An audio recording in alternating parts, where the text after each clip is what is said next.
morning, and UFC Macau is in the books.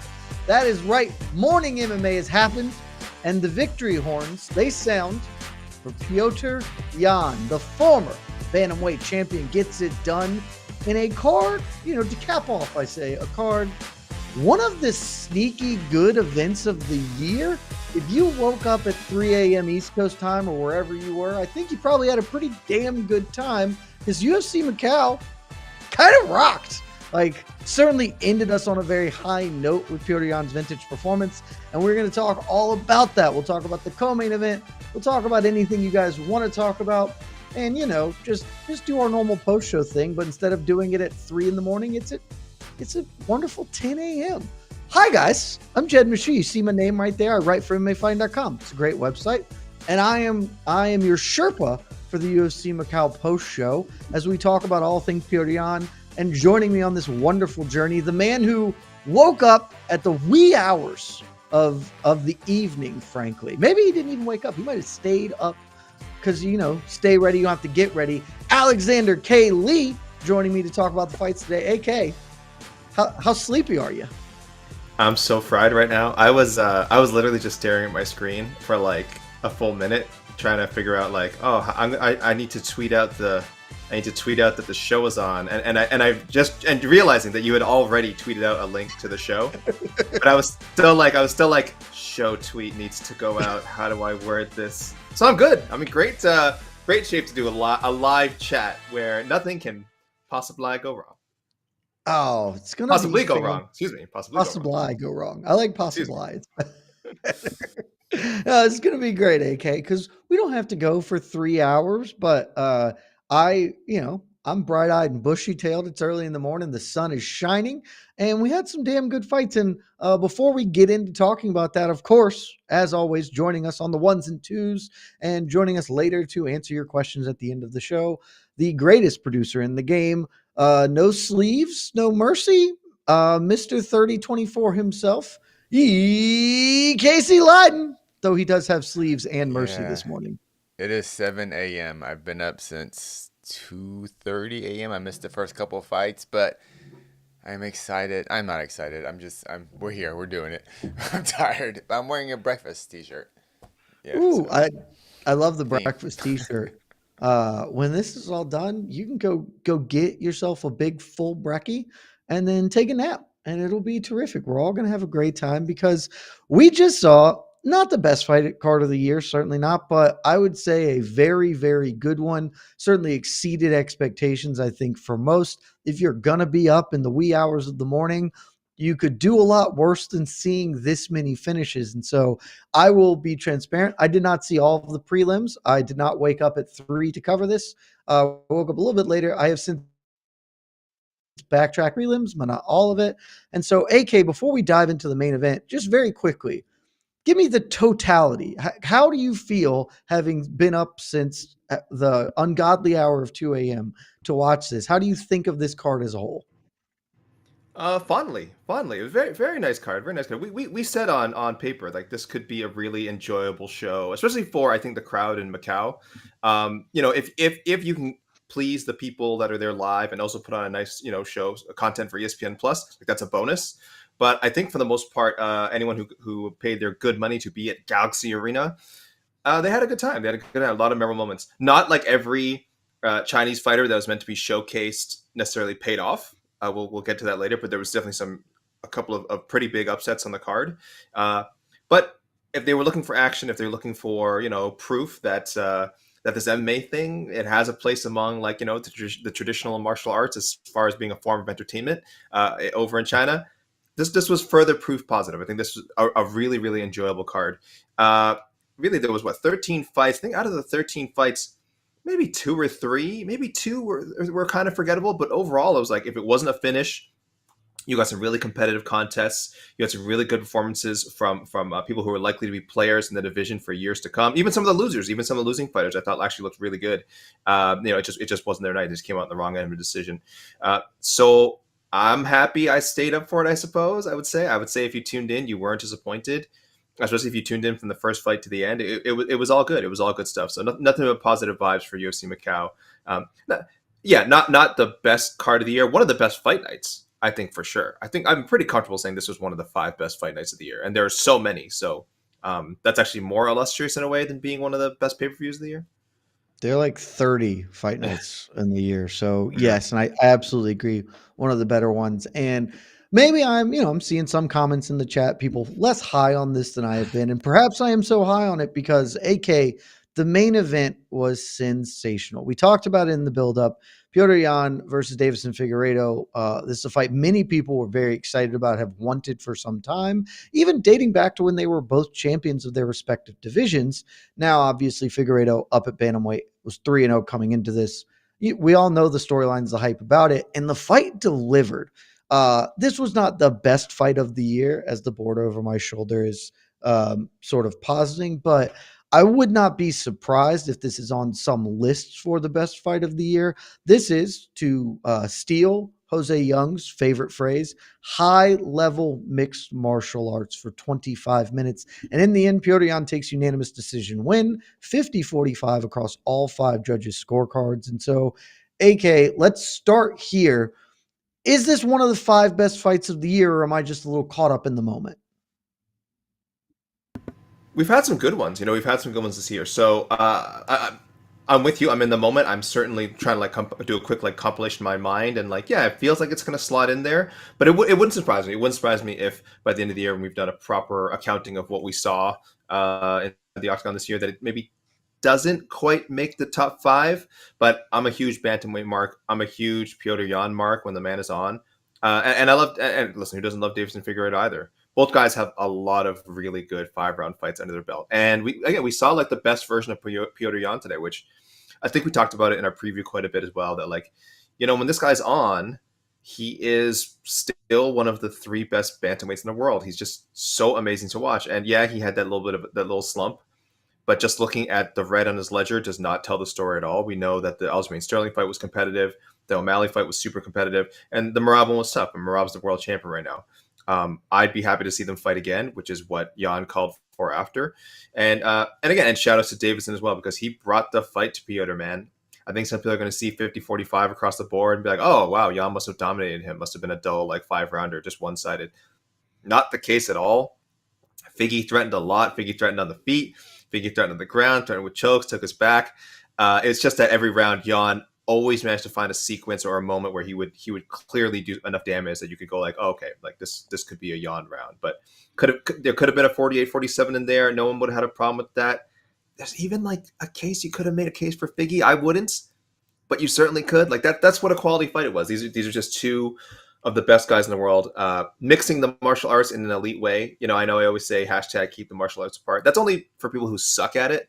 If you're not a good grappler and you're a high-level kickboxer, just kickbox. I just want to see your kickboxing. I don't want to see. Sure. I don't want to see mixing stuff for no reason. But if you're like these guys and they're 8 out of 10 to 10 out of 10 across the board as far as their skills go, mix it up, man. Mix up those martial arts, because this was just a classy fight. And very happy to see Petr Yan still in that title contention. Figgy's not out of it. I mean, Figgy has to put together another run, but Yan, he's right back in there, man. I'm going to jump in and save you here, because I'm certain people are going to come for the throat when you say that, you can make an argument Figgy won the fight, because I made that argument and people immediately attacked me on the Twitter machine. I want to be extremely clear. I ultimately scored the fight 4-1 for Yan. I think 3-2 Yan is an entirely defensible scorecard. And if you did choose to score that fight for Figgy, I don't think it is insane. I don't necessarily think it would be good, but I give a lot of leeway to judges. And that fight was so great, AK, because of the back and forth in it. For most of the fight, Yan felt to be in control, but when it seemed like there might be a tipping point, when, okay, Yan might really take over and really put this away, Figgy would battle back and he would rip to the body or land something big. He drops Yan in the 4th round. He has 2 minutes of sort of back control in the 1st round. He had these big moments. He had bigger moments individually than Yan did probably, but Yan had so much more of them. I don't have any issue with the 50-45 scorecard for Yan at all. And for Yan, Michael Bisping sort of alluded to it after the fight and kind of during the fight as well. he has had some issues with the judges in his career. He certainly has not agreed with all the judges' scorecards levied against him. He was certainly opposed to both the Aljamain Sterling rematch scorecard and the Sean O'Malley scorecard. Seemed fine with the Merab because that's pretty inarguable, but gets a dominant yet competitive win over a guy who, Merab Dvalishvili, and we were talking about, maybe is the next title challenger. And so, AK, afterwards, you mentioned it, Jan calls for a rematch with Merab. That seems unlikely to happen. I think we all kind of agree that that's not really doing the thing. But one name has jumped out amongst the MMA Twitter sphere for Jan's next opponent. And can you guess it? Because who do you think Jan goes to following this big win? Oh, sorry, you were saying you already have a name in mind. Oh, not just me. Almost a consensus is being built in the MMA circle of Twitter. I wasn't looking. I wasn't looking at. I wasn't looking at what people were saying on the Soch. Who is next for Merab Dvalishvili? Oh, I mean, I think not for Merab. Excuse me, not for Merab. I've been up since 3 a.m. For Petr Yan. It's the Sean O'Malley rematch. It's time to run it back. This is the way to go. I thought their first fight was so amazing. I feel like it got overshadowed by scoring controversy, by people like, oh, there's no way O'Malley won that fight. Like I remember watching that fight live was so exciting, because I'm not like the biggest O'Malley guy, but he had a ton of like detractors, and I was like on the fence about it. I'm like, yeah, well, this is why they make this fight. I'm curious. I thought there's a very good chance Petr Yan just whoops his ass bell to bell. But then I'm like, let's find out. This is why we do this. And seeing O'Malley be so competitive and actually knock Yan down, not Yan also knocked him down, but that he caught Yan at some point, was so awesome. And I'll never forget during the fight, like I wish you could have like a time capsule social media, like people like praising Sean for doing so well. But the fact that he won a controversial decision right after, people are like, oh, it was a robbery. I'm like, you guys can't really have it both ways. You can't really have it like you think he was doing amazingly well in the fight and then say like, oh, he didn't deserve to win at all. Like, you can say you scored the fight for Yan. I think many did, but anyway, so all that chatter, that's just noise. Let's have him settle it. Let's have him settle it. Let's see the rematch. 5 rounds. I want a 5-round rematch. That's probably not going to happen, but that's the way I'd like to see it. And I think most people would favor Yan in a 5-round rematch, but most people just favored him to kill Sean the first time around too. So yeah, I think that makes a lot of sense. It is the only fight to make at this point for me. 5 rounds, 100%. If it's the co-main to Merab versus Umar, if it's the 5-round main event to a fight night, not in the Apex, somewhere on the road, sure. But these two need to run it back right now. We know that O'Malley is coming off the injury, had surgery, is probably out until the spring, maybe even the summer. So gives Yan time to recover a little. They go in there, and then the winner of that, if you want to say the winner of that gets a title fight, be it against Umar or Merab, I ain't got no issues at that point doing that.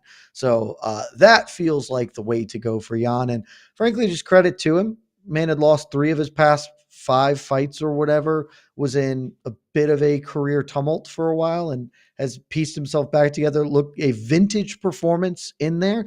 Not vintage enough, AK. We do have bonuses, and unfortunately, fight of the night was not awarded.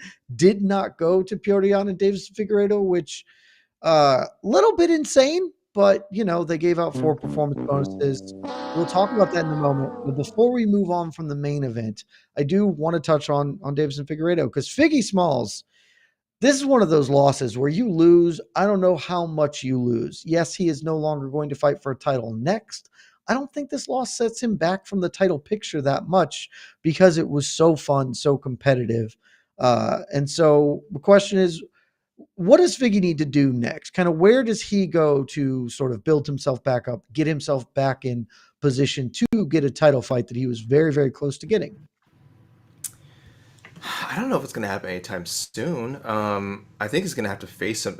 Bantamweight is deep, man. Bantamweight is deep, and it's one of those divisions where you're swimming upwards until you hit a wall like this, and you can sink so fast. And again, just based on his performance, Figgy shouldn't lose much. It was a very, very, very competitive fight. Like, not if by some chance, Petr Yan's not available and Umar's not available, all these other challengers aren't available, and like 4 months from now, they're like, oh, well, Merab wants to fight, he needs a challenger, and all these guys are injured, or we're going to throw Deiveson in there anyway. I mean, it wouldn't sell a dime, but it's still a fight I'd like to see. That's how competitive this guy still is. But how realistically can he get back? I'm just looking at some of these fights. I know some of these are blogged. I'm just throwing names. Corey Sandhagen, Mario Bautista, him and Aldo would be kind of fun. Now we're cooking. Yeah. Let me. I would like to be early on this for on to the next one. I know you guys are doing on to the next one, maybe even later this afternoon. I don't want to put words in your mouth. I know you got to get some sleep at some point, but if they're not going to do Jose Aldo versus Dominic Cruz, which they should, Cruz is lobbying for one final fight. There's no reason not to do that. If for some reason we're not, Jose Aldo versus Deiveson Figueiredo is terrific and should be the fight. If they do Aldo Cruz, then Corey Sandhagen seems fine. Give one of these young pups coming up another crack at it, at moving, advancing. I don't think there's anything wrong, but Figgy versus Aldo, that's the fight I want, because it feels like they just don't want to do Dominic Cruz versus Jose Aldo for some reason. I don't get it, but it feels like that. So great performance from both of them. Also a great performance moving on to the co-main event. Yan Xiaonan, first fight since losing the strawweight, her strawweight title shot, UFC 300 against Weili Zhang. She puts on a clinical performance, 30-27s across the board against Tabitha Ricci. Ricci had brief moments of success in the fight, but really this was Yan pillar to post, just kind of controlling almost all aspects of this and getting back in the win column in a big way. And so, AK, just, what were your thoughts on the co-main event? Do you feel any differently about Yan Xiaonan, or sort of where she resides in the strawweight picture right now? She delivered a workman-like performance, or one might say a work Yan-like performance. Nice. I mean, thank you. Oh no, I wanted another. No, that's you could have done that for Petr Yan as well. That was more than work Yan like, though. That's true. I'll save it for. Thank you. Nice. I'll save it for Jan Blachowicz next time too, if he grinds out a decision. Yanni Blachowicz is a workman-like man. He could sometimes he is. He's grounded out a decision here and there. He does what he has to do when he gets in there. But yeah, this was, I think a lot of us had this fight scouted. Like, Tabitha Ricci is a fine talent at 115, but and she's got a bit of a streak. But her decision wins have not been amazingly convincing, I think, to put it politely. And I think we all saw Yan as being a little too quick, a little too sharp on the feet, and that's how it played out. I don't think Ricci had any way to take this fight outside of Yan's comfort zone. If you want to fault Yan for not pushing the action more, you could, but she was cruising, man. She was cruising. She was not getting clipped by anything hard. Clearly outlanding Ricci. Ricci by the end had that look of like, okay, I'm just not in this woman's class yet. Someday maybe I will be, but she looked resigned, which is always a kind of a tough look to see on a fighter's face. She looked resigned, like she just knew, like, yeah, I have nothing for her. So I don't know. I don't know what this does for Yan's standing. Good for her to be able to do this in Macau. I mean, again, I think the dream would have been to have her, and when her and Zhang fought, that the dream would have been for them to fight in Macau or a situation like that. And obviously we didn't get that opportunity. But yeah, maybe Yan becomes their go-to woman when it comes to them going to Macau or other places in China, should that happen. So she did what she had to do. She's going to keep those checks coming in, and she's still, by my estimation, one of the 3 or 4 best strawweights in the world. So I don't know where she goes from here. She's not getting the Zhang rematch right away. I would not think so. I don't think she gets Tatiana. Then again, I don't know what they're going to do with Tatiana, given her health situation. And I don't really think it's fair to put her in there with Virna. I think Virna either, again, gets a title shot, a title shot of some kind, or, I mean, that's really it. I think Virna has to get a title shot of some kind. I don't think she has to fight again. So yeah, very unclear what's next for Yan. I'm sure I'll throw something out on to the next one, but you guys have to tune in and find out. Yeah, there's not a lot of bad ways to go with this, for her, honestly. It is probably just to stay busy. Shout out to Mike Heck, because, Mike and I talk a lot about doing the thing. Yan did not do the thing. She called for a rematch with Weili Zhang. Granted, Wiley was in attendance. She was sitting cage side. She got up and made excited, motions about it. It's deeply unlikely that fight happens. I will say, and we talked about this on Slack, AK, obviously Virna Jandiroba deserves to fight for the belt next. If the UFC was going to, for some reason, do Jan versus Wiley 2, which they shouldn't, if they were going to do it by just being like, hey, we're going to make this happen early in 2025, and we will actually put this fight in China, as they frankly should have done the first one, I wouldn't hate it. It wouldn't be the worst thing that's happened. It wouldn't be great, but it would not be the worst thing that's ever occurred. So maybe she could sneak into something like that, make that happen. But seems unlikely. She's probably going to get like Amanda Lemos or something. I don't know. AK, we can go down the rest of the card. I will just give out the bonuses as I have to go find those again. I had them in front of me and I've lost the bonuses. Okay, have the bonuses. Muslim Salikov gets one for his spinning wheel kick of Song Kanan in the feature fight. Salikov becomes only the first fighter, in UFC history to score multiple wheel kick knockouts. So interesting bit of trivia to keep in your brain for the next time you're out at the bar. Gabriela Fernandez, also on the main card. Epic upset of Wong Song.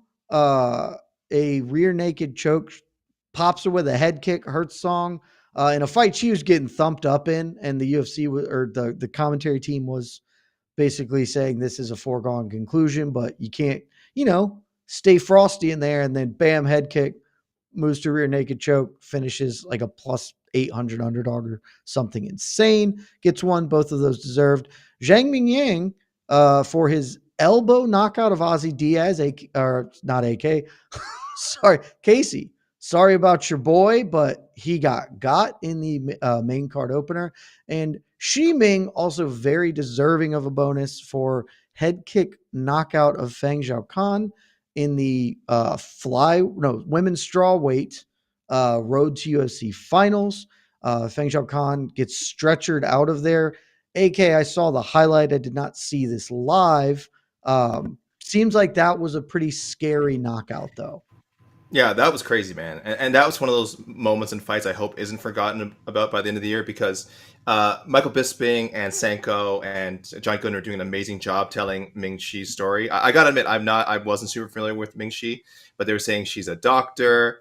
I think she speaks pretty good English too. So like when when they got a chance to talk to her before her fight, she was very lively, a lot of personality.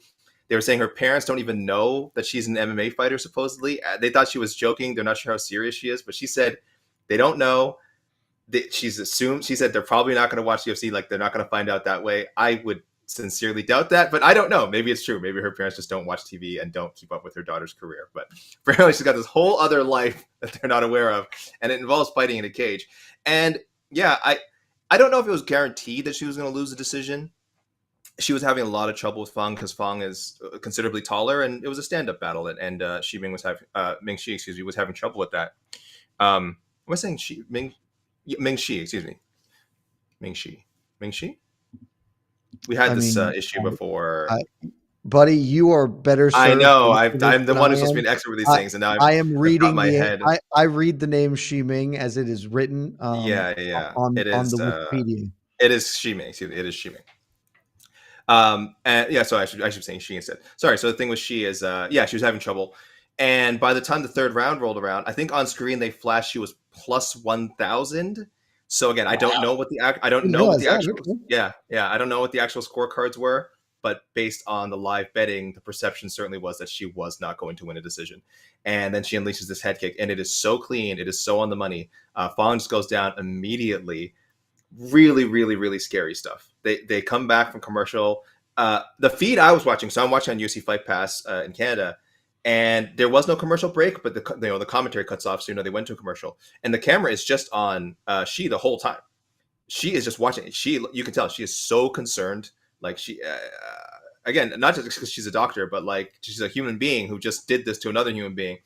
They come back, the commentary comes back, and they don't show Fang yet because she's down. She's still down so bad. And then they cut again. They cut to another commercial. So I think they said later she was down for like 4 straight minutes when we finally see her again, they're putting the brace on her because she's being stretchered out. It was really scary stuff.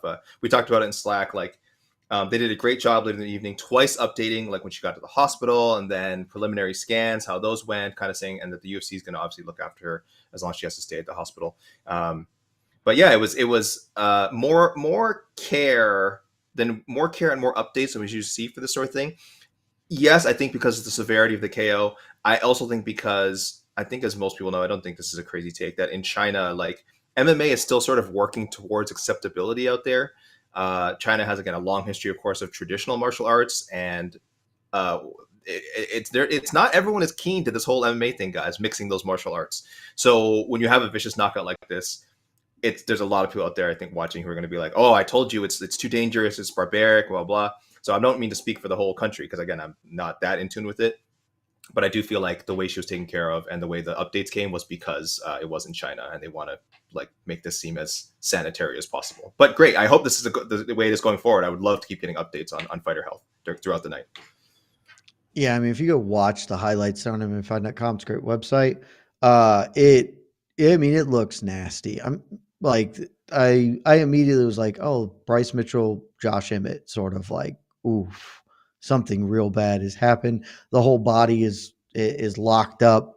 The like deep breathing as you're there, it is a tough one. So well-deserved bonus. Way to get that 50K, Dr. Shi, as you did some horrible things to what I believe is a very nice woman in Fang. A couple of other, just want to run down the sort of other things here that we haven't talked about. Carlos Ulberg picks up a unanimous decision over Volkan Ozdemir in a fight that started okay and ended sort of as a stinker. It was light heavyweight, it is what it is. Yusu Young defeats Bayerjang Jailiisi, a unanimous decision to win the Road to UFC Bantamweight tournament, championship, whatever you want to call it.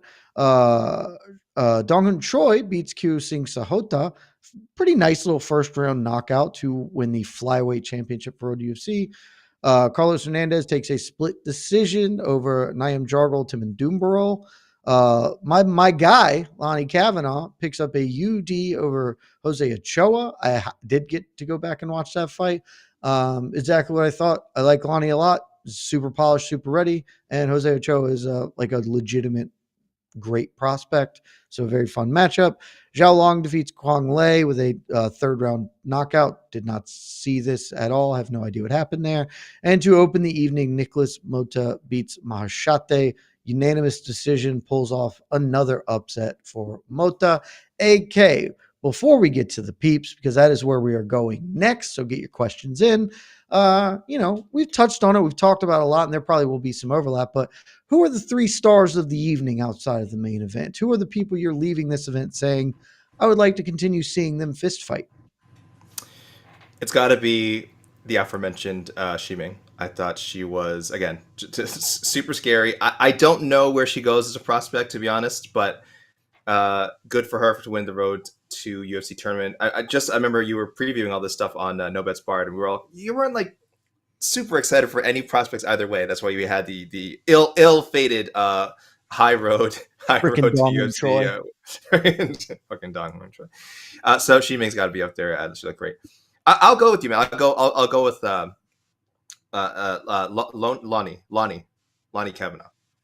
Lonnie Kavanaugh. Yeah, I'll go with him because I do think he had one of the tougher opponents of the night. I'm sure there's some out there who are like, there's a lot of hype behind him. Why didn't he get a finish? Because I think, again, Ochoa was one of the better fighters who lost tonight. It was a good competitive fight, one that Kavanaugh clearly won. So I'll certainly put him up there. And I guess, man, we got to go with Zhang Minyang. I mean, he's got a personality to him. He's got a finishing streak. He's in a wasteland of a division. Standing elbow strikes, pretty impressive. You can get a finish with one of those. So I love the energy from him. He brought it last time too. I think he was a stand-up the last time in his UFC debut as well, which also he also won a bonus. So Zhang Minyang, Shiming, and Lonnie Kavanaugh. Not a bad three outside of the main event. Yeah, Zhang Minyang is, to me, the guy who probably gained the most on this event for me personally. Obviously, the main event was sick, but Zhang, he's like 15 fights in a row have ended in the first round. this fight was going to end one of two ways. Either he was getting knocked out or he was knocking out Ozzy Diaz very early. The under like 1.5 was -300 or something insane. Like we knew it was going, but it was still awesome. And then he gets on the mic and, even when you can have gravitas, when you can be interesting, even through an interpreter, even through, this is not a language that you even speak. Like it's impressive. And so to do it in a weight class like that, I think he gained the most from me this week for sure. I am now like pretty interested in watching him compete, even if I don't necessarily think he'll be a champion. I just want to see. I love dudes who get or get got. Uh, you know, it's weird to say this because the nature of the beast. Muslim Salikov, if you're the first person to ever do something, that's pretty cool. And that spinning wheel kick was awesome. Like the fact that we know he's going to do this, he is like, that is his thing. The king of Kung Fu throws spinning stuff. He's got like 10 knockouts in his career with spinning stuff. And to the point that even Song Kanan threw a spinning attack himself during the fight. And then Muslim Salikov was like, wheel kick, you dead, kid. I don't want to step on Casey's corner too much, but I'll bring Casey here in a moment. Casey has a wonderful idea for who Muslim Salikov should fight next. And if it doesn't happen, I will be very upset. And then, Shiming, just because that is such a nasty KO. And while I have a ton of respect for Lonnie Kavanaugh and still believe very big things are in store for him and Jose Ochoa, and frankly, that was just a really good fight. I really enjoyed rewatching that fight. You got to give Shiming her flowers. I mean, that was nasty. So, like I said, really good fight card, man. Like really, really impressive. A fun bit of magic. And so, Casey, hop on in here because we don't need to really wax poetic too much about the rest of this. We are going to go to the peeps. So get your questions in. As always, super chats have priority. But before we go, Casey, would you like to tell the world who Muslim Salikov should fight next?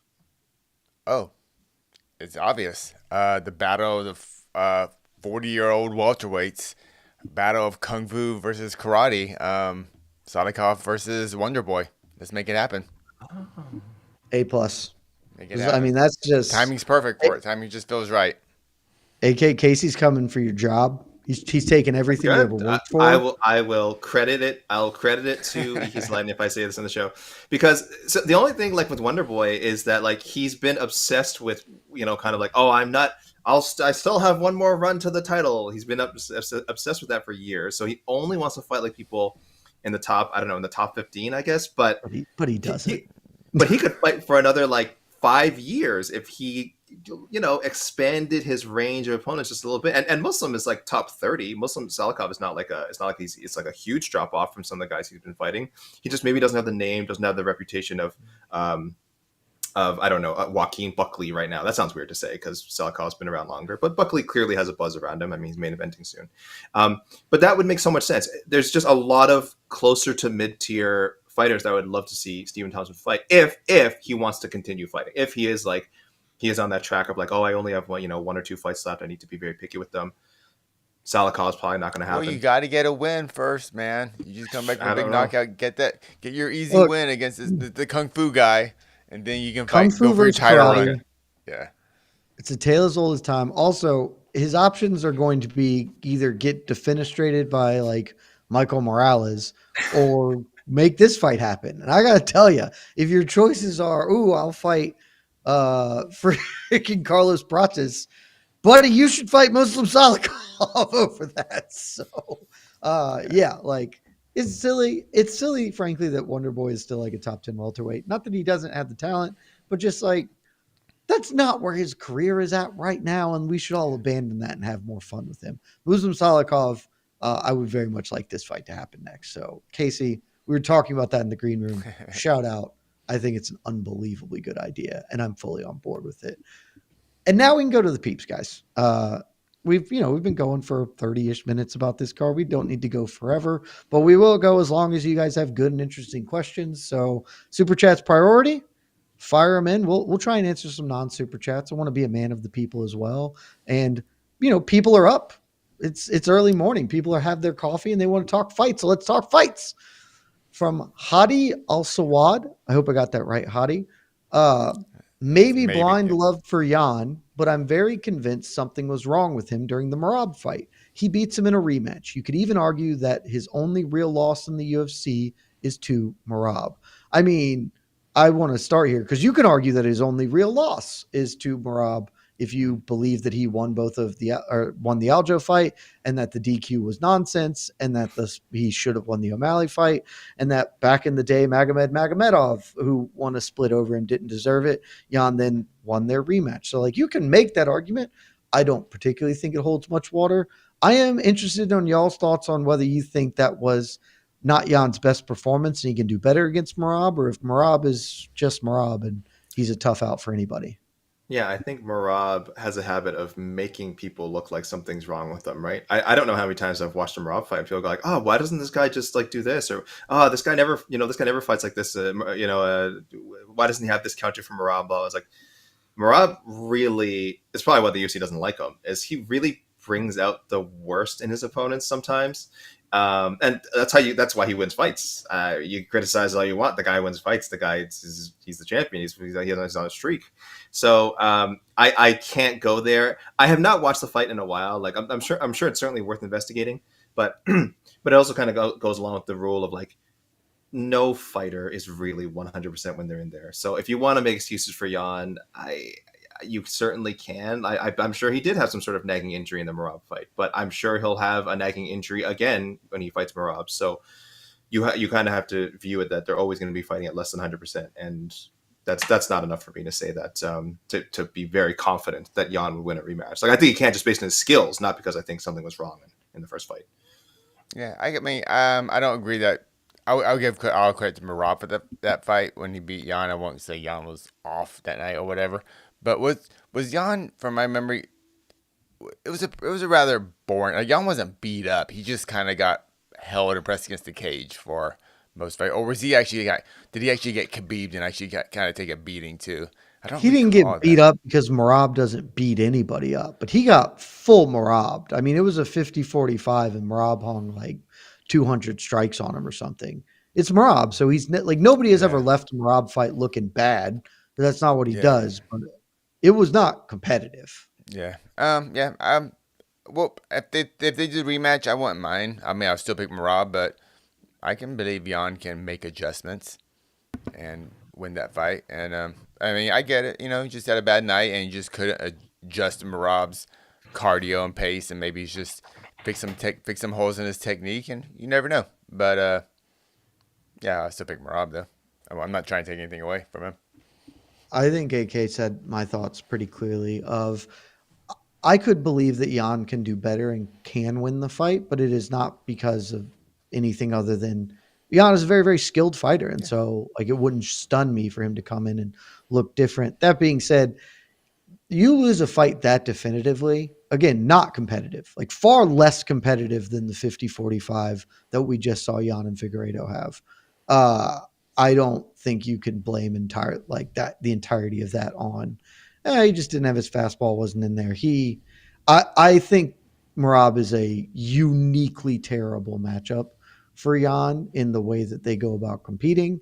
And so I would probably pick Merab in any fight, but it's not 100%. I do think it is the worst style matchup for Jan though. So, but maybe we'll see. Jan called for it. I don't think they're going to that immediately. But if Jan beats Sean O'Malley, I think they would absolutely give him another crack at it. So perhaps we will see that in the future. Thanks, Hottie. RS40. Is Petr Yan the best boxer in the UFC? AK. Obviously a very good boxer. Do you think he's the best boxer in the UFC? We had a whole round table. I think it was a great divide. It was once called about this some years ago. I think when Jan was still champion. So you got to go pretty far back. Jan was obviously mentioned. He might have even been the impetus for the feature being written. I can't remember that and probably more crossover boxing talk or something. So we decided to write something about like who was actually a good boxer in MMA. I think at the time I said Adrian Yanez. I'm a huge Yanez guy. I know he's lost fights since then, so no one's going to view him as the best boxer, but I still love his boxing. I just think it's very consistent, very technical, very credible, and whatever. I think he may just run into better boxers because bantamweight is unbelievable. So is Jan number one? I think he has as strong a case as anybody. I really do. I think his boxing is that good. If you want to put Jan number one, I would not blame you.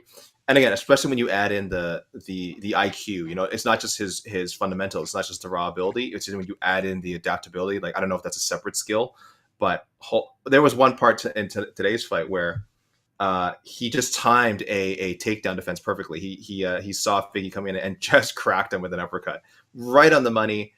Probably would have dropped 99% of the roster, but Figgy is tough as hell. And it's stuff like that. It's like, holy crap. Like when you watch that, you're just like, this dude's is processing action on another level. And then again, and he has the fundamental boxing to back it all up and to actually execute. So I'm very happy to say he's the best boxer.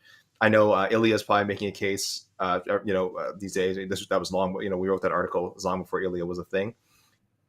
You could certainly put Ilya up there, but I think Jan makes my top three easy, and he's usually the first person that comes to mind when people ask me like who's a great MMA boxer. Like he's up there. Max Holloway would be up there as well. Well, when we categorize best boxer in MMA, are you saying who utilizes their hands the best in MMA, or are we talking like if they? I think of it.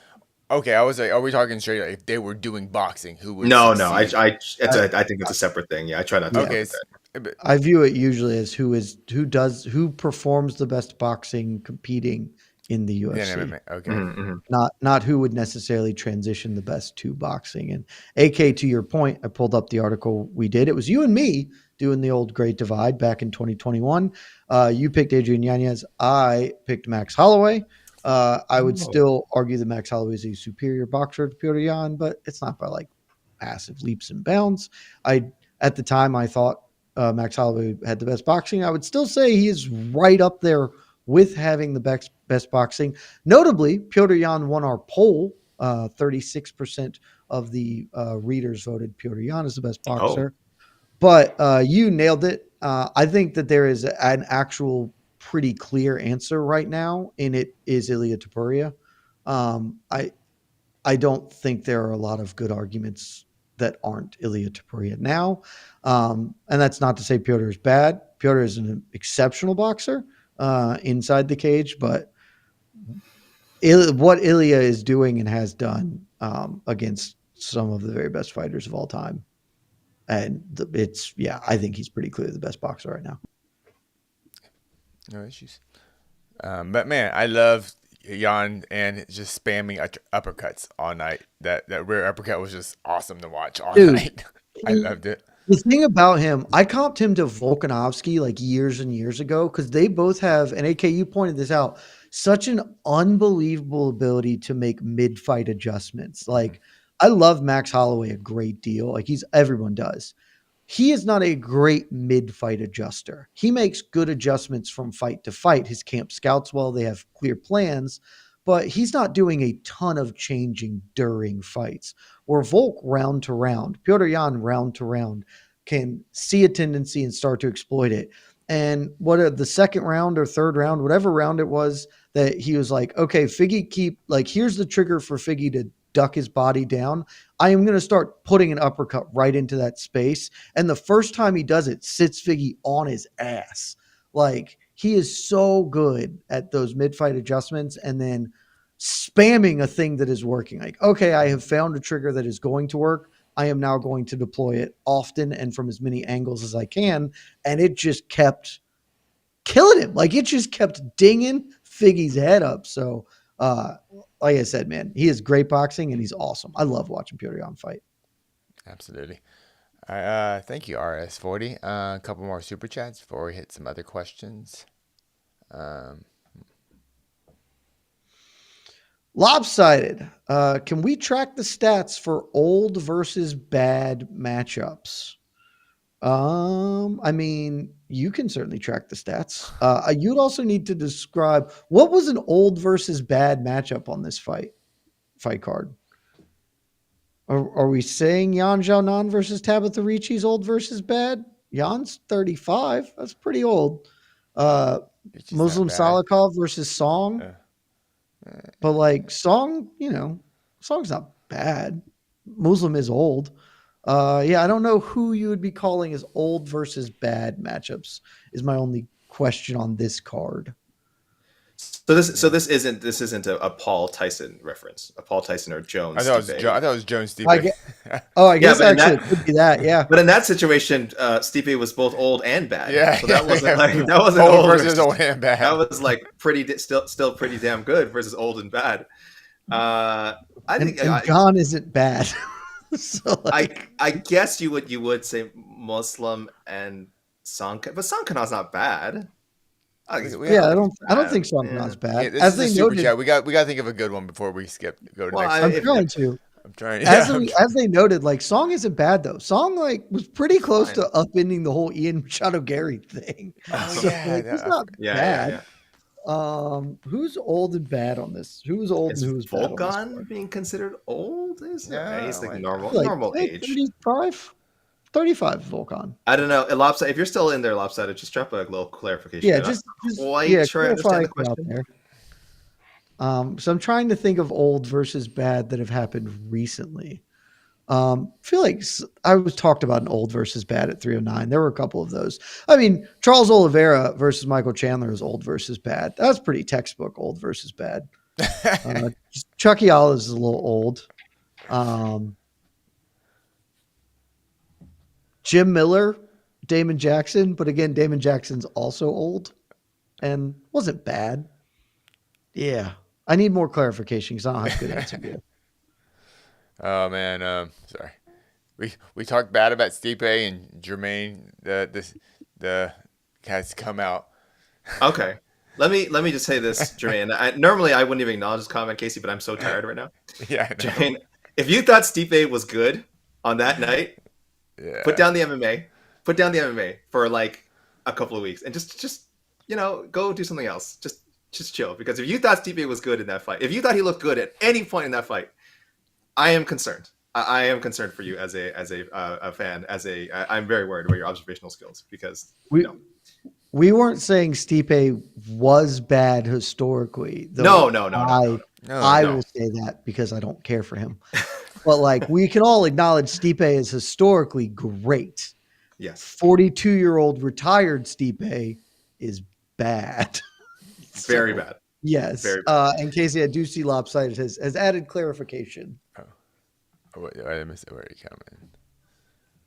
I'm sorry. And it's the best kind of clarification. I was thinking Song Salikov, and yes, I'm salty. I've missed every Song Kanan bet I've ever placed.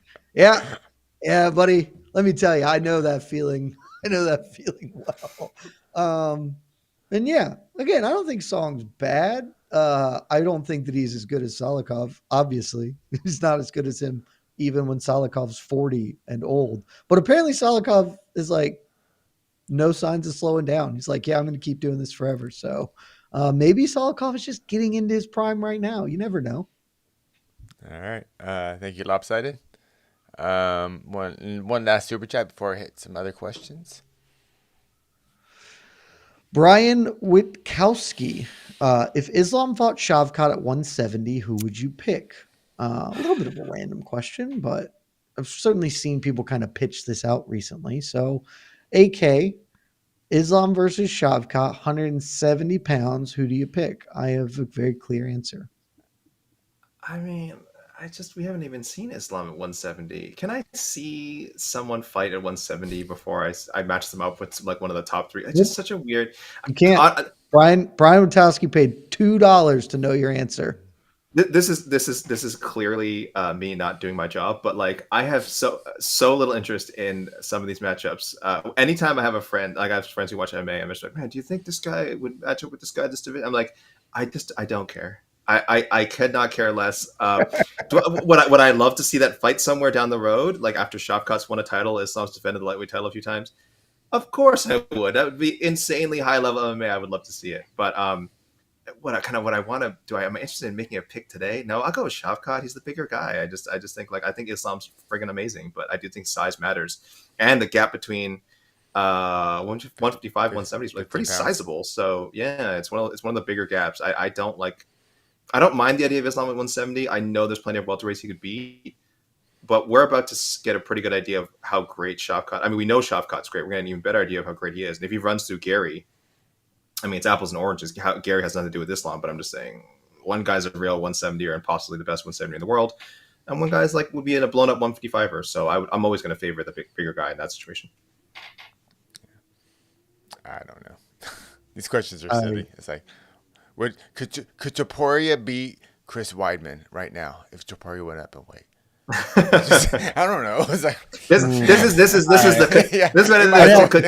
could three Demetrius Johnsons beat one Francis Ngannou? Yeah, I would pick Shavkat, guys.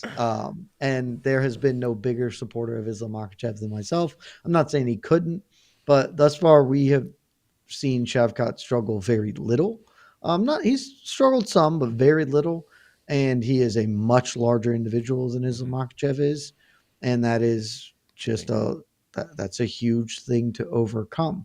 Not saying it couldn't be done, but and I do think Islam could present some problems. Islam is a very good defensive fighter, and so Shavkat's brand of all offense is, maybe neutered a bit there, but no, he's got 15 pounds on him, and that would manifest too. Like, he's a much bigger person just outside of the weight. Like, he would loom over Islam in the cage, and so I would absolutely favor Shavkat, but maybe one day we will get it. Maybe Shavkat takes the belt and Islam defends against Arman and then says, F it, I got next. And the UFC says, okay, sure. And so maybe next year, like, it is very possible that that's a fight that gets booked in the latter half of next year, and we can know for sure.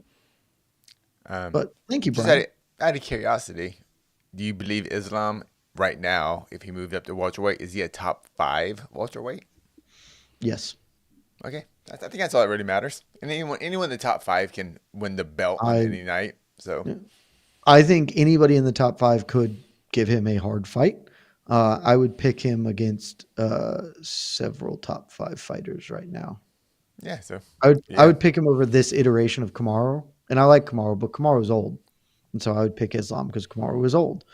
I'd probably pick Leon over Islam, but I don't know. I wouldn't feel confident in it. Probably pick Islam over Sean Brady. Jack Della, I'd definitely pick Islam over Jack Della, and I like Jack Della. All right. Thank you, Brian. Super chat from Hannah. Hannah, please stop being mean to Stipe. He tried his best. Sad emoji. I don't think it's being mean to speak the truth. And the truth is he was a great fighter. He was not a great fighter at UFC 309. He was an old retired man who came to fight and tried his best but looked exactly like what he was. Yeah, and as far as we know, sounds like he got a good paycheck out of it. Sounds like I think he got a very good points. paycheck. I don't know, a little extra cash, on this particular contract, and got to go out on his own terms. I mean, this fight, we have said this many times, we don't know who this was for. I know on paper they sold it as the greatest of all time versus the greatest heavyweight of all time. So I'm sure there's plenty of fans out there who were like, "Oh yeah, okay, that's cool. Like that's reason enough to match these guys up," and that's fine. That's fair. That does look cool on paper. I'm glad. I am glad we got to see John Jones fight Stipe. Someday when I'm an old man, I'm looking back and I'm glad it happened. I wish it had happened a year ago. And I hate that it's happening instead of Tom Aspinall. But in a void, like, oh, is it cool these two fought? Yeah, it's super cool. But it should have happened a year ago. It should have happened more than a year ago. Let's say that. We would love to have seen it 3 years ago. It would have been great. But yes, the fight was really for John. It was for Dana White, I guess. It was for a handful of fans. And it was for Stipe. Stipe always wanted, he's mentioned, way before that he'd want to fight John Jones. So he gets to say that. He gets to retire. He was essentially already retired. So if we're being not mean, essentially, he was. People keep saying essentially. There's a news story of him becoming a full-time firefighter. He was retired. No, he's both. He's a full-time firefighter and a full-time fighter who only fought once in the last 4 years. That's both full-time job. It's okay to say he came out of retirement to fight John, except you don't want to say that because then that reveals it for what it is. Yeah, Denver has no clothes if we say that. If we're being mean to old Stipe, it's because Stipe won. All right, trust me. Stipe Miocic does not give he doesn't give 20 shits about what I have to say about him, what anyone in the media has to say about him, what the oh, you look. Do you think he cares about internet trolls and oh, you look so bad in the John? No, he's rich. He may never read comments again. He'll probably come up for the occasional interview, just for fun because he's bored. But other than that, he does not care about what people's perception of him was going into UFC 3 or not. He got what he wanted and left the way he wanted, and that is awesome. You know, we said the same thing for. Again. Do you think he's ever? He would never read the comments again. I got a lot of respect for Stipe in a lot of phases. The fact that I think he is probably the least online fighter like I can remember makes me respect him. It's like that dude is not logging on. He's doing other shit with himself. And again, more power to him. Yeah. It's funny. We kind of said the same thing about the 4 fighters in last week's main events. Tyson, Paul, Jones, and Stipe. He's like, they don't care. They are rolling around in bags of cash right now. They don't care. And well, maybe John cares. Well, it's not even about, John does care. But yeah, John cares. Stipe got paid $1 billion. Yeah. And it's not even about the money. I mean, it's a lot about the money, but it's a little bit about the other things, like Tyson saying, "Oh, so my kids got to see me fight for the first time." And I'm like, "Yeah, that's probably pretty freaking cool. That's probably pretty freaking cool." That also the $20 million. That's also pretty cool. But is cool. Yes, these guys are getting it every which way they want. You know what I mean? They are winning. These guys are getting these situations. We can be critical and we can be honest with you guys about how we felt about it, but they are objectively winning. So there you go. Thank you, Hannah. Yeah. And now that he's retired, I will stop being mean to Steve. Yeah, well, yeah. No, I don't believe that for Hannah. I don't believe that for a single solitary second. Oh, and the UFC doing their hey, the UFC even did a tribute video for they Stipe did during this event, which was so at wild. 4 a.m.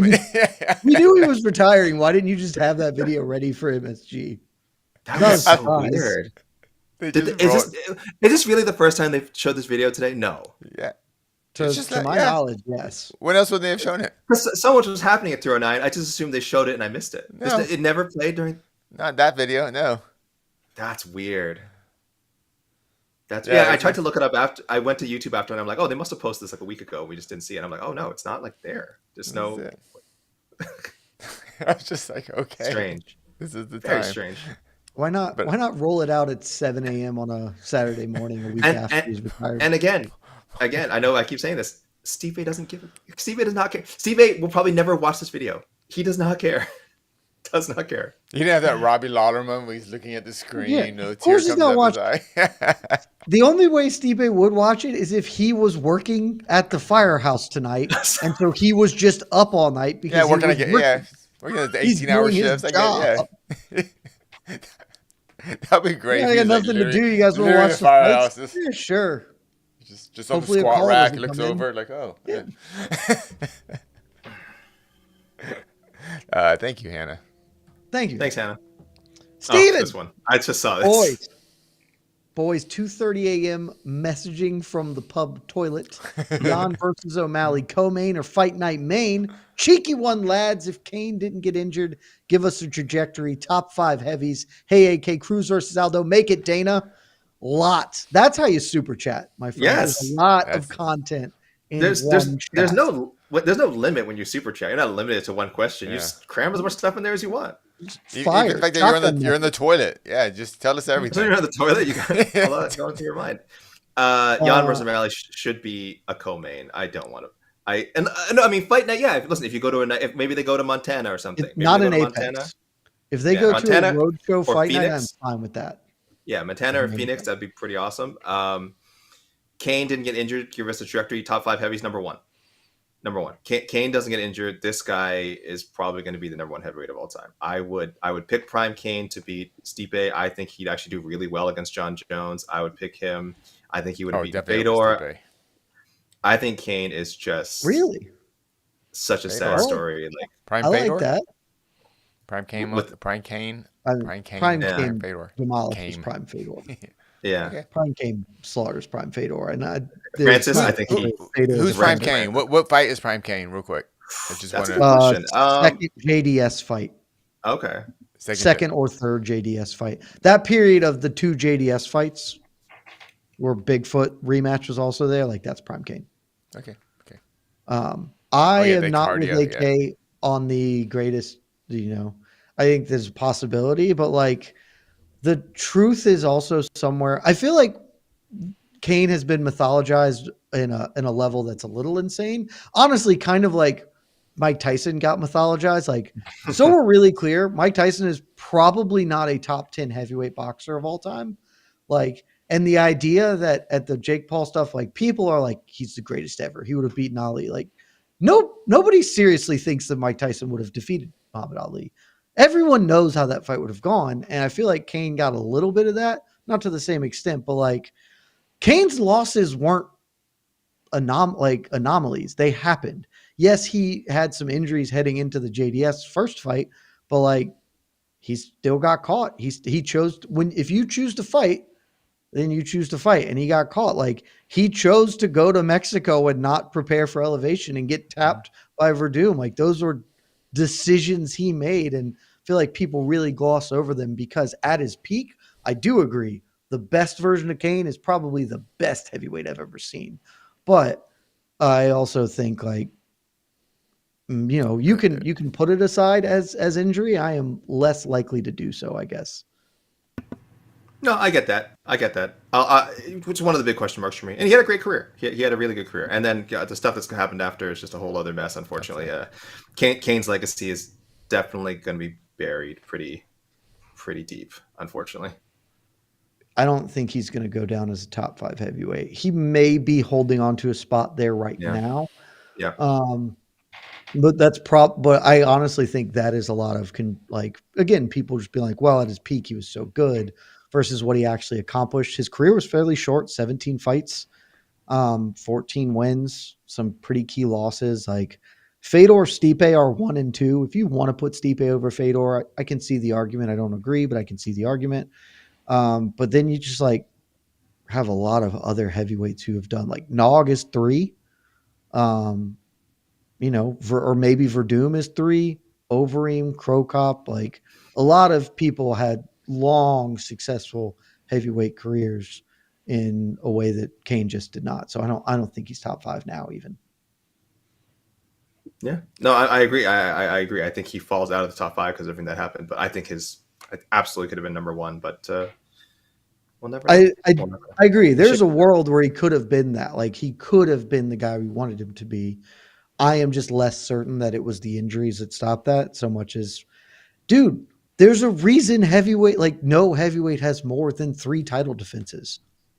It is the weight class with the most random shit to happen in it because they're big boys. They all hit real hard. But thank you for your question, Stephen. Thank you, Stephen. Thank you for the super chat. Thank you. Thanks and for chatting our last comment we'll take before we go eat breakfast or whatever. Brunch. It's brunch day. Lazy Bed. What does it take as a promotion to get the UFC to bring a pay-per-view to China? I mean, it's a very good question. I think it's pretty got good questions, man. Do you see this color? Wait, am I even pointing to? Oh, you can't see it. Do you see this color, guys? Do you see that? Well, first of all, the greatest sporting club in the world. Are you pointing to the black or the green? I'm pointing to the color green. All right, guys. Colors. This is all it takes. This is all it takes to make anything happen in this life. It takes moolah. So the UFC would have to create a situation where the gate plus whatever, probably a site fee plus if there's some broadcasting rights fee that they can set up in China. Again, I don't know how UFC events are normally broadcast in China. Beijing Tourism Board. Beijing season. I'm totally ignorant to how the broadcasting works out there. But again, if some let's say some broadcaster wanted to make an exclusive to a certain network and wanted to pay the UFC a fat check for it so they could air it on their channel or streaming thing, whatever, and then all of that added up to more than what they would make for an average pay-per-view, you got your China pay-per-view. That's it, guys. It's I know this sounds so cynical and it's definitely an oversimplification of how the process would work, but yeah, they would have to find a way where it would have to add up to more than a pay-per-view profits, and that's hard to do, and also logistically much more difficult. So I feel like you're at least a couple of years away, probably more than a couple of years away from seeing that happen. AK is correct. Broadly speaking, I will just add there's not a huge impetus to do it. I mean, again, this is their first trip to China since I think 2017. And Macau is part of China, right? Like I know it's a territory, but it's kind of like Hong Kong, I think. So like they have, I don't know the last time they went back to the like mainland China.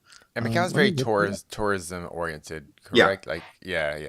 There's a reason that's Macau. A lot of not- casinos, Yeah. a lot of casinos, that sort of thing. It, Yeah. it is that's what I very thought. much that. The last time they went to mainland China was 2019. So obviously, COVID was a big piece of why that has happened.